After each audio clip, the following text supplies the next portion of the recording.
इसलिए साला पेंटवा घूम जाता ऊपर तो चलिए देखिए सुनिए, विजयनगर का ये पार्ट 6 है। चैप्टर जो कि लंबा है तो तोड़ तोड़ के पढ़ना पड़ रहा है, समय भी कम है, नहीं तो एक बार में पढ़ाने का तो एक ही बार सुसुरा का टान देते हैं हम। 2 दिन का चैप्टर कंप्लीट, लेकिन आराम आराम से पढ़ो, अभी समय थोड़ा है, और जब लास्ट होगा तब तो ससुरा का टानेंगे। अभी सुन लीजिएगा। इसके पहले, ये समझने से पहले मैंने आपको बताया था कि विजयनगर साम्राज्य जो है, विजयनगर साम्राज्य में कुछ किलेबंदी हुई थी। किलाबंदी का मतलब समझें आप? किलाबंदी समझें? वही जो आप समझ रहे हो कि वो जो उसका जो फोर्ट था, फोर्ट मैंने किला मैंने उसका जो घर था, एक तरह समझो देहाती शुद्ध भाषा में, उनका जो घर था, जैसे हम लोग भी घर बनाने से पहले अपना बाउंड्री दे देते हैं एज ए सुरक्षा, एज ए सिक्योरिटी के लिए देते हैं ना, कि वहाँ पर सब सुरक्षित रहे। उसके बाद हम लोग अंदर में ही सारा काम क्रिया जो भी होता है वो करते हैं। पहले बाउंड्री देते हैं ताकि इतना ज़मीन हमारा है हमको पता चल गया। तो उसी तरह किलाबंदी भी वो बाउंड्री ही है, जिसको उस किला को, फोर्ट को चारों ओर से एकदम सुरक्षित घेर दिया जाता था और ऊंची ऊंची दीवारों से घेर दी जाती थी। अब कितने प्रकार से किसको किसको घेरा था वो चीज़ ज़रा सुनिएगा। बुक के अनुसार कहते हैं विजयनगर की किलेबंदी के बारे में जानकारी कौन देता है? फारस का एक ठो दूत था जिनका नाम अब्दुल रजाक था, लिखाए होंगे हम।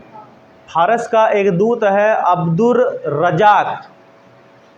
वो अब्दुल रजाक विजयनगर में जब घूमने के लिए आए हुए थे, देखो मैंने लिखाया है अब्दुल रजाक 15वीं शताब्दी में आया था। तो जब वो घूमने के लिए आए थे तो उस दौरान उन्होंने विजयनगर साम्राज्य में जब घूमा तो उसने एक यूनिक चीज़ पाया जिसका नाम पड़ा किलेबंदी। और उस किलेबंदी को क्यों किया गया था, जब उनके बारे में वहाँ के लोगों से, विशेषकर जहाँ पर गए थे जिसके दरबार पर, उनसे जब बातचीत किए, इंटरव्यू लिए, तब उनको पता चला कि इसका असली मकसद क्या है। तो चलिए सबसे पहले आपको क्या याद इसमें रखना है कि विजयनगर के किलेबंदी के बारे में हमें जानकारी कौन देता है? तो अब्दुल रजाक देता है। अब्दुल रजाक कहाँ का है? कहाँ का? फारस। फ्रांस अलग है, फारस अलग है। फ्रांस ही फारस है नहीं कहिएगा। फारस जिसको आज के डेट में क्या बोलते हैं? ईरान बोलते हैं। अब ईरान और इराक में कन्फ्यूज नहीं होइएगा, इराक अलग है फिर ईरान अलग है। इराक जिसको मेसोपोटामिया कभी कहा गया था, पढ़े होंगे तो क्लास 11th में। तो अब्दुल रजाक इसके बारे में बोलते हैं और किलेबंदी को देखकर बहुत प्रभावित भी हुआ। उसने दुर्ग के 7 स्तरों पर घेराबंदी का उल्लेख किया। दुर्ग, अच्छा दुर्ग मैंने कभी बताया था कि आप जब हड़प्पा सभ्यता पढ़े थे तो दुर्ग पढ़े थे कि जो मोहनजोदड़ो का जो जगह था, शहर था, उसको 2 भागों में बांट दिया गया था, एक निचला शहर और एक दुर्ग। दुर्ग में अमीर टाइप के लोग रहते थे, थोड़ा धनवान लोग रहते थे, और निचला शहर में गरीब टाइप के लोग रहते थे, मैंने उस समय बताया था। और फिर इन दोनों में कोई किधर ना आए, देखो अमीर तो उधर जाएगा नहीं, गरीब कहीं इधर ना आ जाए, इसलिए बीच में एक दीवार बना कर रखा था ताकि कोई किसी से मिले नहीं, सेपरेट रहे। वही बात यहाँ पर भी है कि उसने दुर्ग को 7 स्तरों पर घेराबंदी का उल्लेख किया, 7 लेयर, 7 स्तर पर। और इस किलेबंदी के अंदर मुख्य शहरों के साथ साथ सामान्य स्थान, खेत और जंगलों भी गिरा गया। किलेबंदी का जो सबसे पहला स्तर लिखाया मैंने, वो लिखाया क्या कि सबसे पहले राजा अपने को सुरक्षित करेगा। तो राजा का जो घर था, राजा का जो क्षेत्र था, राजा का जो टेरिटरी था, उस क्षेत्र को सबसे पहले घेर दिया गया था, किलेबंदी करी गई थी। दूसरा क्या था कि राजा जहाँ पर उसका प्रशासनिक केंद्र था, वो एडमिनिस्ट्रेटिव सेंटर को क्या किया था? घेर लिया गया था। तीसरा क्या था? उनका जो महत्वपूर्ण क्या था? इमारत, उस इमारत को घेर लिया गया था, आपको मैंने कल लिखाया था। उसके बाद क्या घेरा था? उसका क्या घेरा था जरा बताओ? चौथा में क्या भी लिखा है मैंने, चौथा क्या घेरा था कोई बताओ? हाँ, चौथा में घेरा था अन्नगार को नहीं, बल्कि सामान्य जनता के क्षेत्र को। आप सामान्य जनता जहाँ रहता है नॉर्मली गांव को, उसको घेर दिया गया था। 5वें स्तर पर खेत को घेरा गया था। और छठा स्तर पर अन्नागार जिसको बोलते हैं, अन्नागार क्या बोलते हैं, अन्नागार किसको बोलते हैं, एक जन बोलो, गोडाउन, जहाँ पर अधिक जो चावल हो गया, अन्न फसल हो गया, अधिक कोई भी फसल हो उसको वहाँ पर रख दिया, बाद में वहाँ से निकाल कर फिर उसको यूज़ करेंगे, उसको अन्नगार बोलते हैं। उनको भी घेर दिया गया ताकि कोई दुश्मन लूट ना ले। और अंतिम स्तर पर सबसे बाहरी दीवार बनाया गया था मजबूत वाला, और वो बहुत ऊंचा बनाया गया था, और वो उसमें शहर के चारों ओर बनी पहाड़ी को आपस में जोड़ती थी, उनको भी घेर दिया गया। इस दीवार को जोड़ने के लिए किसका यूज़ किया गया था, तो इसे पॉइंट याद रखना, फनाकार पत्थरों का। फनाकार पत्थर क्या होते थे कि वो ऐसा, देखो फनाकार पत्थर मतलब जो ऐसे पत्थर जो फिर कभी हिले ना, जैसे वो जो छेनी हथौड़े से पहले काट के बनाता था ना, पत्थर सब चीज़ तो पहले पत्थर का मिलता था, तो वो पत्थर फनाकार पत्थरों का यूज़ किया गया था, पत्थरों से घेरा गया था। और इन पत्थरों को जोड़ने में गारा लगा था, गारा यानी किसी से प्रयोग किया गया था क्या, जैसे हम लोग अपना दीवार को जोड़ने के लिए गारा का प्रयोग करते हैं, या तो माटी या सीमेंट, लेकिन उस समय वहाँ पर किसी भी गारे का प्रयोग नहीं करा गया था, बस पत्थर को एक के ऊपर पत्थरों को क्या कर दिया गया था, रख दिया गया था। तो दुर्ग में प्रवेश के लिए अच्छी तरह से सुरक्षित प्रवेश द्वार बनाए गए थे, और जो शहर को मुख्य सड़कों से जोड़ते थे। ये दुर्ग रहा, दुर्ग माने दुर्ग समझ गए आप, दुर्ग समझ गए ना, तो दुर्ग जो था वो यहाँ से ये रहा सड़क जो दुर्ग की ओर जाते थे, और इनको फिर मेन शहरों से क्या करता, मेन शहर से मुख्य सड़क से जोड़ दिया गया था। दुर्ग में बड़ा आदमी रहता था, ये पहले बता चुके थे। और किलेबंदी बस्ती में जाने के लिए बने प्रवेश द्वार पर बनी मेहराब, और साथ ही द्वार के ऊपर बनी गुंबद, द्वार के ऊपर गुंबद। अब ये रहा गुंबद, मैंने समझे हो गुंबद किसको बोलते हैं, नहीं वो गुंबद नहीं है, गुंबद हम लोग में नहीं है, गुंबद इस्लामिक वाला है। मस्जिद के ऊपर जो गोल जैसा रहता ना, वो गुंबद, तो वो गुंबद बनी होती थी, मेहराब के ऊपर गुंबद बनी होती थी। और यह गुंबद, सुनो इस यहाँ पर सवाल है, सुनो, यह जो गुंबद है, इस गुंबद का इंडिया में जो प्रचलन हुआ, भारत में जो प्रचलन हुआ, इस गुंबद को ये भारत का नहीं है, बल्कि बोलते हैं तुर्की में जो तुर्की सुल्तान होते थे, वो तुर्की सुल्तान इस गुंबद का प्रयोग किया करते थे। यानी इस गुंबद का आविष्कार इस तरह बोल दो कि तुर्की के लोगों ने ही किया था, लोगों नहीं, तुर्की शासकों ने, सुल्तानों ने किया था। तो वही तुर्की सुल्तानों से सीख कर फिर इंडिया में भी गुंबद का प्रचलन हो गया। इसीलिए जो हिस्टोरियन है, जो इतिहासकार है, वो इसे इंडो इस्लामिक शैली भी कहते हैं। पास में तो क्या क्या सवाल यहाँ पर है, सवाल यहाँ पर है कि गुंबद का प्रचलन कहाँ से लिया गया है, तुर्की से लिया गया है। तुर्की में इसका प्रचलन कौन करता था, वहाँ के सुल्तान लोग करते थे। तो फिर इसको कहाँ लाया गया, भारत लाया गया। भारत में इसको कौन सा शैली कहा, इंडो इस्लामिक शैली कहा। किसने कहा, इतिहासकार ने कहा। किलेबंदी को घेरने के लिए किस पत्थरों का यूज़ किया जाता था, फनाकार पत्थर। क्या किलेबंदी जो दीवार घेरा जाता था पत्थरों से, उसमें कोई गारे, चूना, सीमेंट का प्रयोग किया जाता था, तो आंसर आएगा नहीं किया जाता था। तो ऐसे ही करके आपको क्या करना, सातों का नाम याद रखना है, ठीक है। चलिए यहाँ पर आप देखो, किलेबंदी का लाभ सुन लो, लाभ क्या था उसको भी जरा सुन लो। सबसे पहले कि बाहरी आक्रमण में सुरक्षा होती थी, कोई भी बाहर का आदमी आसानी से एंट्री नहीं ले पाएगा। कितने, 7 ठो पार करेगा तब जाकर राजा का घर में ढुकेगा, क्योंकि राजा का घर सबसे पहले घेरा गया था। अगर पहला पढ़ो तो राजा वाला ही घेरा गया था ना पहले, तो वह राजा के घर एंट्री करने के लिए 7 दीवार कूदेगा तब राजा की एंट्री करेगा।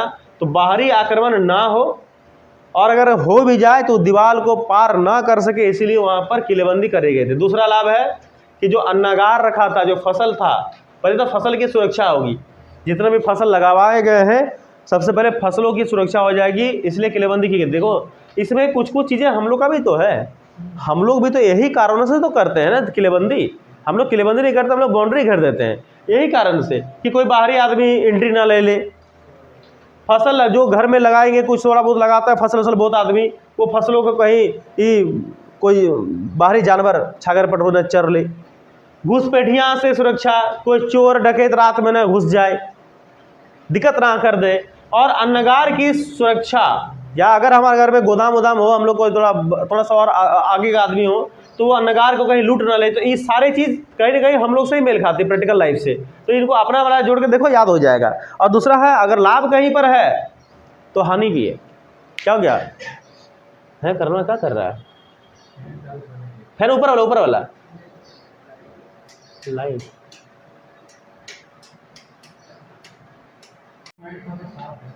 आलोक का ना साफ है। लाभ, अगर कहीं लाभ है तो कहीं हानि भी है। सब जगह लाभ ढूंढोगे तो काम बनेगा। कहीं पर लाभ ज़्यादा हो रहा तो हानि भी सहना पड़ेगा। क्या है? हमने कहा कि अगर लाभ, हर जगह लाभ नहीं मिलता, कहीं कहीं पर हानि भी हो जाती है ना। अगर लाभ हानि नहीं आएगी तो फिर ज़िंदगी जीने में मज़ा नहीं आएगी। अगर खाली लाभ ही लाभ ही लाभ ही लाभ होता रहे तो फिर वो उसको अहंकार ज़्यादा हो जाएगा। तो कभी लाभ कभी हानि, ज़िंदगी में ऊंच नीच होना चाहिए, ऊपर नीचे ज़िंदगी होना चाहिए। होना चाहिए कि नहीं होना चाहिए? इसका सबसे बड़ा उदाहरण क्या होता है? इसका सबसे बड़ा उदाहरण क्या है? मैंने कई बार बताया, नहीं जानते? नहीं बिजनेस नहीं, मैं बताता हूँ, थोड़ा सुन लो। ये एक तरह से मोटिवेशनल ही है। जब कोई अपना आदमी हॉस्पिटल में रहता है, कोई अपना आदमी जब हॉस्पिटल में रहते हैं और जब हॉस्पिटलाइज वो हो जाते हैं, तो परिवार वाले और डॉक्टर वाले तभी तक खुश रहते हैं। हालांकि इसमें खुशी की कोई बात नहीं, फिर भी खुश क्यों है? क्योंकि वो जिंदा है, ठीक हो ही जाएंगे, क्योर हो जाएगा। वो तभी तक खुश होंगे डॉक्टर और परिजन जब तक उसके मॉनिटर स्क्रीन, जो मॉनिटर लगा रहता है ना, वो जब तक ऐसा ऐसा करेगा। देखियो ग्राफ, ऊपर नीचे ऊपर नीचे ऊपर नीचे, और जिस समय प्लेन हो गया टोंग करेगा, पूरा प्लेन सपाट, डॉक्टर आएगा बाहर, सॉरी नो मोर, हम आपके पेशेंट को बचा नहीं पाए। बस भाई, इस जीवन भी उसी तरह है। जीवन में जब तक ऊपर नीचे नहीं होगा ना, सुख और दुख, तब तक जीवन जीवन नहीं है। अगर पूरा ऐसा हो गया तो वो जीवन कहानी है, जीवन है ही नहीं। बस भाई, तो ये भी एक मोटिवेशन हो गया। तो हमें अपना लाइफ भी उसी तरह बनाना चाहिए। हम लोग को जीवन में ऐसा ऊपर नीचे होना चाहिए, सुख दुख लाभ हानि, दुख नाराजगी सब आना चाहिए। हानियाँ क्या है जरा देख लो। यह बहुत खर्चीली व्यवस्था थी, बिल्कुल सही बात है। 7 गो घेरना, एक गो घेरते घेरते हालत खराब, 7 गो घेरना, वो भी राजा वाला घर घेरना। एगो छोटका किसी किसान का घर घेरते तो चलो भाई बोला जाए, उसका जमीन छोटी है। राजा का घेरना, बाप रे बाप, बहुत खर्चीला व्यवस्था था। चलो किसी तरह घेर दिया, किसी तरह घेर दिया, तो रख रखाव करना बड़ा मुश्किल है। बहुत बड़ा घर बनाने से नहीं होता है, उसके पीछे रख रखाव में बहुत टेंशन होती है। उसमें रंग लगाने में बड़ी टेंशन होती है। घर बनाने तो एक बार बना दिया, घर एक ही बार बनता है, लेकिन रंग तुमको बार बार तो नहीं, लेकिन हाँ समय समय पर रंग तुमको चढ़ाना पड़ेगा। नहीं चढ़ाओगे तो खराब हो जाएगा। याद कर लेना, दोनों को लिख लेना बढ़िया से। अगला पॉइंट लिखो, मतलब नेक्स्ट हेडिंग। ध्यान सुना बाबू, सुनिए आप सुनो। यहाँ पर एक क्वेश्चन जो है आपके जैक बोर्ड में क्वेश्चन, ये क्वेश्चन पूछा गया है, क्वेश्चन है ये, क्वेश्चन पूछा गया क्वेश्चन है, ठीक है। हेलो, तो देख लो, हो सकता है कि आने की संभावना बन जाए। ध्यान सुना कि कृषि क्षेत्र की किलेबंदी, 7 लेयरों पर किलेबंदी करा गया था विजयनगर शासक के द्वारा। और 7 में कौन कौन से आते हैं, मैंने 7 का नाम लिखाया। अब यहाँ देखो, कृषि क्षेत्र में, उनमें भी कृषि क्षेत्र भी एक था। तो कृषि क्षेत्र की किलेबंदी क्यों की जाती थी? नहीं करने से नहीं चलेगा क्या किलेबंदी? कृषि को छोड़ दो, लेकिन कृषि को भी किलेबंदी कर दी गई थी। उसका कारण क्या था? तो देखो, कारण 3 पॉइंट में स्पष्ट है। पहला है कि विजयनगर के शासकों द्वारा, जो भी शासक जिस भी टाइम पीरियड पर हुआ होगा, उन शासकों द्वारा फसलों की किलेबंदी की गई थी। सही है, चलो भाई, क्वेश्चन वही है, किलेबंदी की गई थी।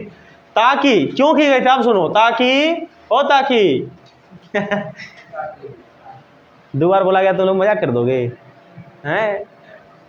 ताकि युद्ध की स्थिति में अगर कभी युद्ध हो जाए, किसके बीच में, विजयनगर शासक और कोई दुश्मन में कौन होता? वहीं उत्तर के जो दक्कन है, उत्तर के जो सुल्तान है, अहमदनगर, बीजापुर, गोलकुंडा, बिदर, इन दोनों में अगर कभी लड़ाई हो गया, कन्फ्लिक्ट हो गया, तो उस स्थिति में फसलें दुश्मन के हाथ में नहीं लगना चाहिए। बात समझ, दुश्मन के हाथ में नहीं लगना चाहिए। इससे दुश्मन सेना के लिए अपना भरण पोषण मुश्किल हो जाता था। मतलब समझे, मतलब है कि अगर दुश्मन के हाथ में फसल लग गया तो लूट के चला जाएगा और वे खा के तो मोटा जाएगा और फिर आके तुम ही पर आके बमकेगा। इससे उसी लिए हम हार गए कोई दिक्कत नहीं, हम हार गए कोई दिक्कत नहीं, लेकिन वो फसल जिससे बच जाना चाहिए ताकि मैं फिर से अपने आप को प्रिपेयर करके वही फसल को खा के मैं लड़ाई कर सकूं। ये घेराबंदियां कई महीनों या वर्षों तक चल सकती थी। ऐसी स्थिति में निपटने के लिए शासक किलेबंद क्षेत्र के भीतर एक विशाल अन्नागार का भी यानी गोडाउन का भी बनाता था कि वो गोडाउन भी बना लिया जाए, एक विशाल अन्नागार बनाया जाए ताकि अन्न को उसमें रख सके। इस प्रकार विजयनगर के शासकों ने पूरे कृषि विभाग को बचाने के लिए, पूरा कृषि विभाग को बचाने के लिए इस महंगी और व्यापक नीति को अपनाया। महंगी और व्यापक नीति किसको कहा गया है? इस किलेबंदी को कहा गया। ये महंगी भी थी और बहुत बड़ा था, ठीक है ना। महंगी और व्यापक, देखो महंगी तो था ही, व्यापक बोला मतलब एक तरह से देखा इसका हानियां यहाँ बता रहा है कि ये बहुत महंगी थी। महंगी क्या हुआ? हानि ना हो गया एक तरह से, व्यापक एक तरह से हानि ना हो गया। तो ये किलेबंदी बनाने में बड़ा मुश्किल भी लगा था और बनाने के बाद भी उसका रख रखाव पर ध्यान देना नहीं हो पा रहा था। तो यही बात इस पर कही गई है। नेक्स्ट हेडिंग डाल लो फटाफट। क्या सुनो, देखिए विजय, अच्छा एक सवाल, पांठा सब खरीद लिया ना? मंजिल खरीदा पांठा? ठीक है, पांठा सब खरीद लेना। किसके से यहाँ होता है पांठा कटता है?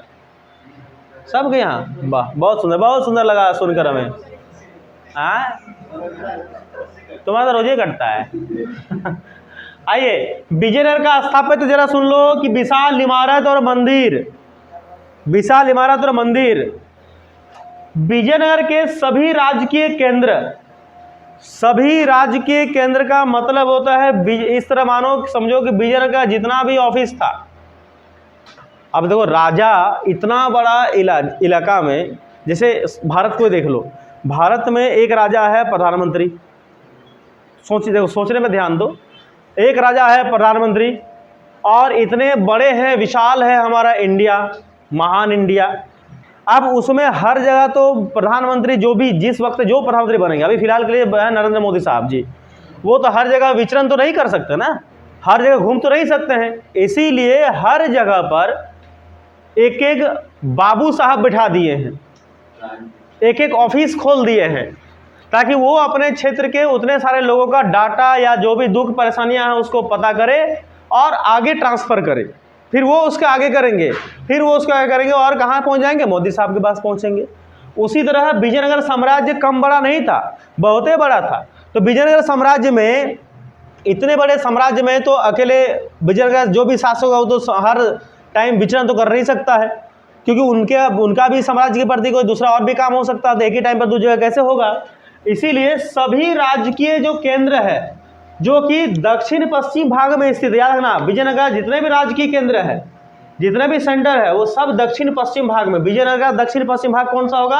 अगर ये विजयनगर है तो इस तरह अगर लगा दो तो दक्षिण पश्चिम, ये रहा दक्षिण, ये रहा पश्चिम, तो दक्षिण पश्चिम बोला है मतलब ये रहा है, इसको बोलेंगे दक्षिण पश्चिम, ठीक है, ये दक्षिण पश्चिम। इस एरिया में सभी राजकीय केंद्र था। इस क्षेत्र में लगभग 60 से अधिक मंदिर मिले हैं, याद रखना 60 से अधिक मंदिर, मोर देन 60 से अधिक मंदिर मिले हैं जो राजाओं की धार्मिक रुचि को दर्शाते हैं। मतलब इनसे पता चलता है पहली बात कि उस समय दक्षिण भारत में जो उस समय राजा थे वो हिंदू था, पहला। दूसरी बात, जो भी वहाँ के राजा थे वो उनको धर्म से बड़ा लगाव था, ठीक है, धर्म से बहुत लगाव था, बहुत धर्म के लिए वो रुचि रखता था, इसीलिए वो मंदिरों का निर्माण करवाया था, ठीक है। और इसी बात से वहाँ के प्रजा भी खुश रहते थे, वो भी सब उसी कैटेगरी में आते थे, उसी धर्म को बिलोंग करता था। इसी क्षेत्र में लगभग देखो सुन लो 30 संरचनाओं की पहचान महलों के रूप में की गई है। मंदिर पूछेगा 60 से अधिक, संरचना पूछेगा महल की संरचना तो 30 पहचान की गई है। और ये सभी बड़ी संरचनाएं हैं जो धार्मिक कार्य, सबका संबंध वही है, धार्मिक कार्य।